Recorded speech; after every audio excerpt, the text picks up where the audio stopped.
The whole married life was a lie. Friday lunch. Park. "So what are your chances for the vice principal position?" Tanya asked. "Hopefully, but our school is popular," replied Haley. "There will be others after her, and very often the vice principal position is filled from the outside, new broom and all that. Interviews take place the first week of summer vacation. It's a good thing we haven't booked anything yet." "Well, good luck with that. Now tell me about this annual party." "Oh, of course. It's your first one, isn't it? The Board of Governors throws us a party at the end of the school year, on the second Friday in June." "What should I wear?" "Pretty formal, little black dress, heels. Just flirt a little and enjoy the free wine." Haley Simmons and Tanya Marks were teachers at the same high school. Haley was slender, with long blonde hair. She was named after the actress Haley Mills. Tanya was shorter in stature and larger in bust. Her brown hair was styled in a hairstyle. Barry and Ken, respectively, were their husbands. Barry worked as a salesman at a BMW dealership. Ken was a bank manager. On Fridays, the girls ate sandwiches in the park if none of them were on playground duty. "Come sit with us, Sue," Haley said. Sue joined them and opened the Tupperware box. "Looks good.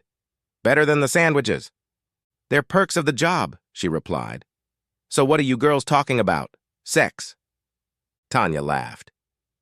"Haley's just wondering how many board members she'll have to sleep with to guarantee her spot as deputy principal." "I didn't say anything like that." "Well, in all seriousness, there are 6 board members," Sue said. 3 parents. Clive Ingalls is the only one I know. He runs McBail's Pharmacy and has a son in 2nd grade. "He's an old acquaintance of Barry's, though they don't get along," Haley agreed. "And Adam Cartwright has a crush on you, of course." Haley and Tanya began humming a tune from the old TV show Bonanza. Their school principal was named after the Ponderosa's eldest son. "Yeah, we all know he is," Haley agreed. "Dirty old asshole loves anything in a skirt. No offense." "Still," Sue continued, "his opinion will carry some weight, and he's gone against the county rules before. As for the vicar, Kevin Yo is a dirty old man, too. That leaves the local counselor. I don't know much about him." "I do," Haley admitted. "We went to university together." "Are you coming to the party, Sue?" Tanya asked. "Yes," she replied. "It's not just for the council and you teachers. The catering manager is invited, too." She paused and looked at them. "Okay, I'm the lunch hostess." The next morning, Barry's house. Haley was still in bed and Barry was up early. He had 2 Saturdays out of 4 to work. He left the mug in the coffee maker, took out the filter paper, and tossed it. Trash can. Something small and shiny caught his eye. He'd told Haley before about throwing broken glass in there. It wasn't glass. A tiny piece of tinfoil. Barry was about to throw it back when he suddenly noticed something printed on one side, and frowning, he slipped into his pocket. BMW dealership. Sam, the other head salesman, was in the restroom, and Phil, the intern, was polishing the SUV when a girl walked in. A femme fatale. Ripped jeans, short pink hair, black leather jacket over a white t-shirt. Barry shook her hand. A second girl came in. A short, middle-aged lady in a lavender-colored cardigan with puffed pockets. She seemed to stare mesmerized as Phil approached. "What do you think this lady is going to buy?" the girl asked Barry. "She collects brochures," replied Barry, "or she's just looking for toilets. Her pockets are full of tissues for the summer cold. Believe me, I can read people." "Can you now? Then tell me what I'm interested in." Barry looked at her, not his type, but pretty. "Jacket, jeans, Doc Marten. I'd say you're more of a biker at heart. So if you're serious about the car market, you'd prefer a 2nd series convertible." "Wow, exactly on point," she exclaimed. "Do you have any used models?" She followed Barry into the used car department. "We have this one. Year is 2017, sport model, automatic, 2-liter engine, drives like a cannon, 17,900. She didn't flinch at the price, nor at the non-business-like use of the word. Barry was proud of his phrase, "if you're serious." It was a subtle challenge. "I like that shade of blue. Can I take it for a test drive?" He pulled into the lot and checked her driver's license. "Are you peeking at my breasts?" she asked, smirking. "No.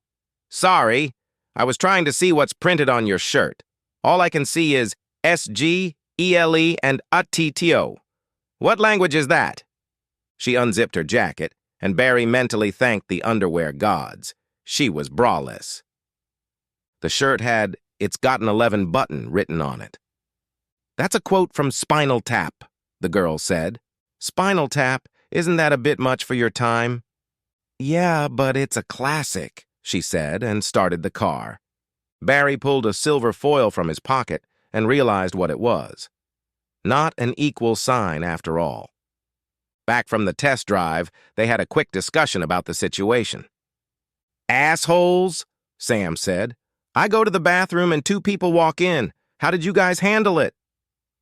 "My heavy metal girl Chrissy is 21 and she just got an inheritance. She's meeting with her lawyer next week about getting 18 grand, so we're almost there. How'd you do with the librarian, young Phil? I imagine she'll need a ladder to get into X7.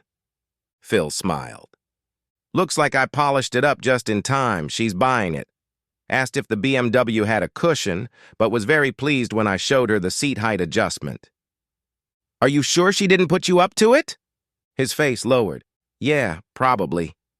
You guys have more experience in reading buying signals, but she gave me this." He pulled out a wad of 50-pound bills. 20,000 pounds. She had pockets full. She'll bring the rest on Monday. What did I say?" "Nothing," laughed Barry. "Apparently reading body language isn't all you can dream of. Congratulations, Phil." "Assholes," Sam repeated. Barry made a quick phone call. "Is it convenient to stop by your place now, buddy?" "Sure. Come by any time." "Keep on the defensive, Sam, okay? I've got an early lunch. It won't be long, and you'll have a chance to catch up." McBail's Pharmacy. By all accounts, Clive McBail's Pharmacy was lucky to be located next door to Columbia Coffee, the best coffee shop in town. Many customers took their prescriptions from him and drank coffee while he filled them. He invited Barry to come to the back office. "Would you like some coffee? I live on this one." "I'd love some." "Thanks." They sat down and Barry handed him a silver foil. "Can you tell me what this is?" Clive looked at it. "It's part of the packaging of a birth control pill. And it's supposed to be from day 11 of your cycle, right?" "Yes." "I think I told you before that I can't father children." "I think you did." "Were you the one who prescribed Haley the pills?" Clive took a sip of his coffee. "Barry, remember that chemistry class at school before the exam? The one where you dropped a rusty nail into bubbling sulfuric acid and it exploded? How could I have forgotten? The splash made holes in my school jacket." Holroyd became furious over the incident and blamed you. You, like a soldier, failed chemistry and I passed. But it could have been the other way around. I majored in chemistry at Bristol University. When I graduated, I got a job, got married, got divorced, and my life became what you see it today. And I owe a lot of that to you, except for the divorce. "Wow, you've been carrying that baggage around with you all these years? It's all right, buddy. I was never going to give up chemistry, and I'm fine. Are you going to answer my question?" An assistant in a white coat sat at a desk with a CCTV screen. Clive typed a few keys, whispered something, and told Barry to sit down next to her. "This is Sally. She's interning. My oath of non-disclosure of patient information is not as binding as the Hippocratic oath of a doctor, but I'm not supposed to divulge information about my clients." He walked out. Sally pressed the play button, and Barry watched the video clip from behind the pharmacy counter. The camera zoomed in on Haley's purchase of birth control pills. "Who zoomed in for payment?" "Automatically," Sally replied. "She does it with every transaction. Please don't ask me any more questions." Barry fell silent, and Sally turned to the screen. Ned, this is the second purchase of a 3-month supply of birth control pills. Earlier this year, she came in for the morning after pill. Sally turned away from the screen and smiled at him. You shouldn't come back here. Please leave. Barry walked back into the pharmacy where Clive reappeared. Sorry, buddy, he sympathized. Thanks. I think what I saw had something to do with that client's promotion prospects at her school. And as recently as 3 months ago, that job wasn't offered. I know, I want to show you something. Come up to my apartment above the store. Wow, it's huge! It's bigger than your store! That's right. I inherited thousands from my uncle after I graduated. People think McBale's is a chain and I'm the manager. But it's a private joke. I own McBale's, which is an anagram of the word lab, and MSCI is my master's degree. I also own the Columbia coffee shop next door where I'm not bound by a code of ethics. There are cameras there, too. Nominally, they are for security, but I'm a voyeur, and it amuses me to watch and listen to customers. This apartment extends to the store as well. Clive invited Barry to the couch and turned on the TV. He scrolled through the pictures and zoomed in on an attractive woman. Do you recognize her? That's Allison Taylor, a friend of Haley's. She's the vice principal at the other school. Right, Clive said, and here she often meets up with Haley on Saturdays. I signed them up last week. Last week, Columbia Coffee. So Barry broke your fidelity pact? No, he didn't. He doesn't even have a clue. Oh, tell me. Okay. What do you know about Barry and me? You were studying to be a teacher in Nottingham and met Barry, who was a mechanic's apprentice. You had a miscarriage, married him, and he joined the RAF. That's true, but not all of it. The baby wasn't his. Indeed. Whose was it? It was Clark, the love of my life. We met in high school, and he was in the same teacher's college as me. But suddenly his family emigrated to Australia, and he was going to finish his degree there. We split up, and I met Barry. But their emigration was delayed. By then, I'd already slept with Barry. Then Clark hitchhiked to Nottingham to say goodbye, properly. Could the baby have been Barry's? No, we used protection. Clark and I didn't use any. I had an abortion, and neither of them knew about it. It wasn't until later, after I married Barry, that we found out he was infertile. But on the rebound is usually doomed, isn't it? Maybe. But then Barry dropped out and joined the RAF, said he could learn just as much about engines, and they paid him more. Suddenly I lost them both, and Barry wanted to marry me. It seemed so romantic, a trip around the world. But it didn't turn out that way. To be honest, yes. I wish he'd stayed. So what's the problem? Right now, I mean. Clark and I kept in touch, just unsigned Christmas cards at first. I made sure he always knew my address. He finished his education in Oz, got married, and started teaching at a secondary school in Adelaide. He and his wife had no children. It's amazing that his life mirrored mine in some ways. But his wife died in a car accident. He got a big life insurance payout and paid off his mortgage.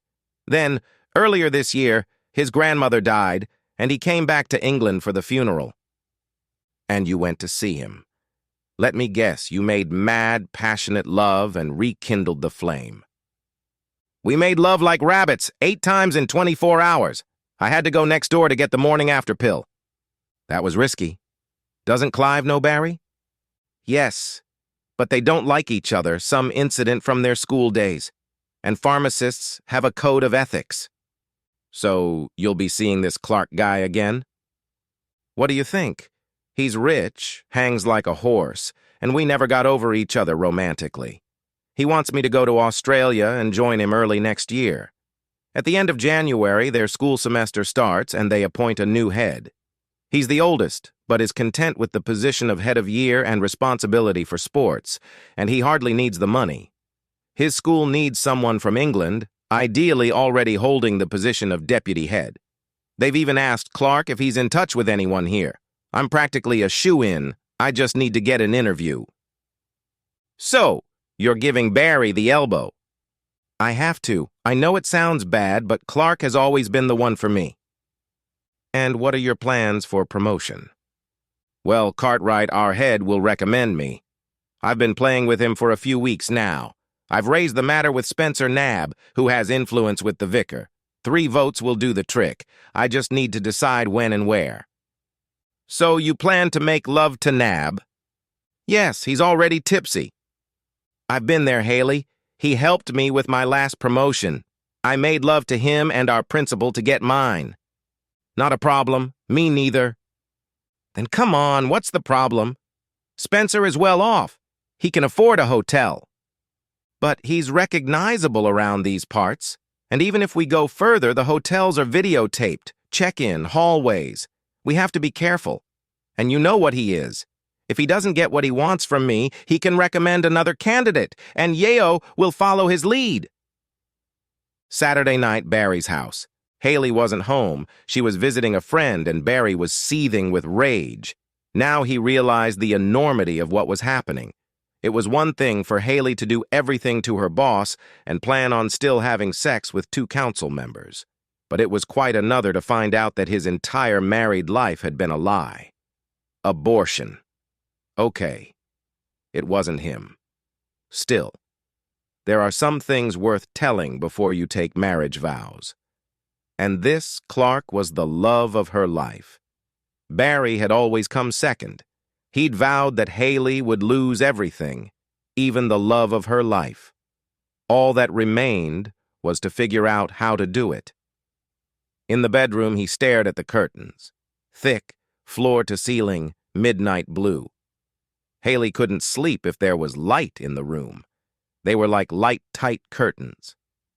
Another oddity of hers was that in the mornings, when she got dressed, she only opened the left one. She said that if she opened both, she might be seen from neighboring houses. He walked over and stood behind the closed one. If Haley was having sex here, she'd close the second one too, but of course she wouldn't notice him.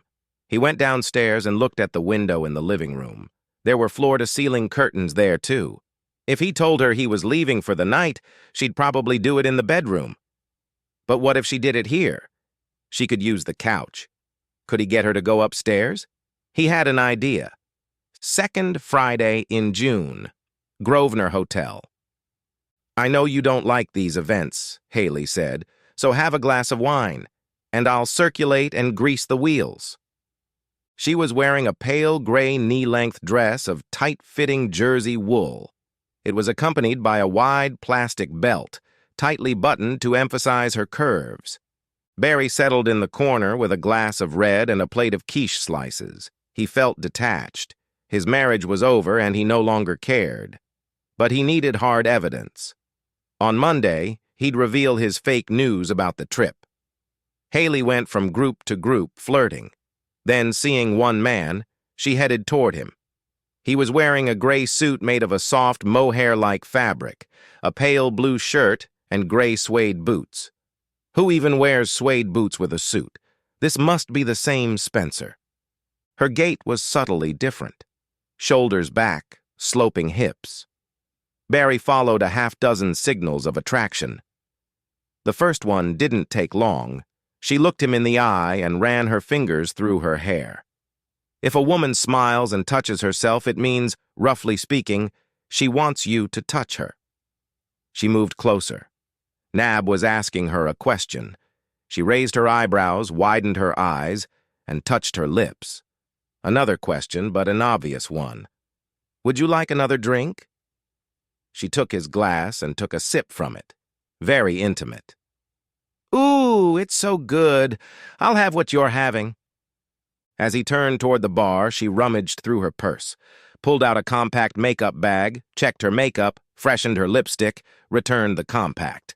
There was only enough time to pull down her chest-hugging dress. He returned and handed her a glass of fresh wine. Barry couldn't read her lips, but her body language was obvious. She tapped him lightly on the shoulder. You'll get me drunk again, you varmint. She held the glass with her right hand and brought her left hand to her throat.